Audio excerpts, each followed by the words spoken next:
Hi hello welcome back to my channel. നമ്മളിന്ന് വേറെ പുതിയൊരു സീരീസ് കഴിഞ്ഞ പ്രാവശ്യം തുടങ്ങിയിരുന്നു. സോ അതിൻ്റെ കണ്ടിന്യൂസ് ആയിട്ടാണ് ചെയ്യുന്നത്. അപ്പോൾ ഈ ദിവസം നമ്മൾ ഡിസ്കസ് ചെയ്യാൻ പോകുന്നത് ഭരണി നക്ഷത്രത്തിനെ കുറിച്ചിട്ടാണ്. അതായത് നിങ്ങൾക്ക് ഏറ്റവും അനുയോജ്യമായ കരിയർ ഏതൊക്കെയാണ്. ഓക്കെ, അപ്പോൾ ഭരണി നക്ഷത്രത്തിൽ ജനിച്ചവരുടെ ഏറ്റവും വലിയ പ്രത്യേകത ജീവിതത്തിലെ കഠിനമായ അനുഭവങ്ങളെ പോലും ശക്തിയാക്കി മാറ്റാനുള്ള കഴിവാണ്. അതായത് മറ്റുള്ളവർ ഒഴിവാക്കുന്ന വിഷയങ്ങളെയും സാഹചര്യങ്ങളെയും ധൈര്യത്തോടെ നേരിടാൻ ഇവർക്ക് സാധിക്കും. സോ അതുകൊണ്ട് തന്നെ മാറ്റങ്ങൾ സൃഷ്ടിക്കുന്ന മേഖലകളിൽ ഇവർ പലപ്പോഴും തിളങ്ങുന്നു. മനഃശാസ്ത്രത്തിൻ്റെ കാഴ്ചപ്പാടിൽ നോക്കിയാൽ ഭരണി നക്ഷത്രക്കാർക്ക് ശക്തമായ വികാര ലോകമുണ്ട്.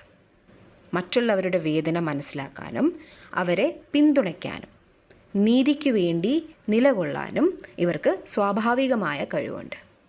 ഒരേ സമയം സ്വാതന്ത്ര്യവും ഉത്തരവാദിത്വവും ഇവർ വളരെ വിലമതിക്കും. ഈ സ്വഭാവം കാരണം psychologist, counsellor, psychotherapist, doctor, gynaecologist, nursing, social work, അഭിഭാഷകൻ, human resource, crisis management, energy പരിവർത്തനം, കലാരംഗം, എഴുത്ത്, ഇങ്ങനെ തുടങ്ങിയ മേഖലകൾ ഭരണി നക്ഷത്രക്കാർക്ക് നല്ല പൊരുത്തമായിരിക്കും.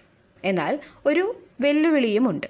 വികാരങ്ങളെ ഉള്ളിൽ അടക്കി വയ്ക്കുകയോ എല്ലാത്തിൻ്റെയും ഉത്തരവാദിത്വം ഒറ്റയ്ക്ക് ഏറ്റെടുക്കുകയോ ചെയ്യുന്ന സ്വഭാവം ചിലപ്പോൾ മാനസിക സമ്മർദ്ദത്തിലേക്ക് നയിച്ചേക്കാം. സഹായം ചോദിക്കാൻ പഠിക്കുകയും ആരോഗ്യകരമായ അതിരുകൾ നിശ്ചയിക്കുകയും ചെയ്യുമ്പോൾ നിങ്ങളുടെ യഥാർത്ഥ കഴിവുകൾ പൂർണ്ണമായി വിരിയും.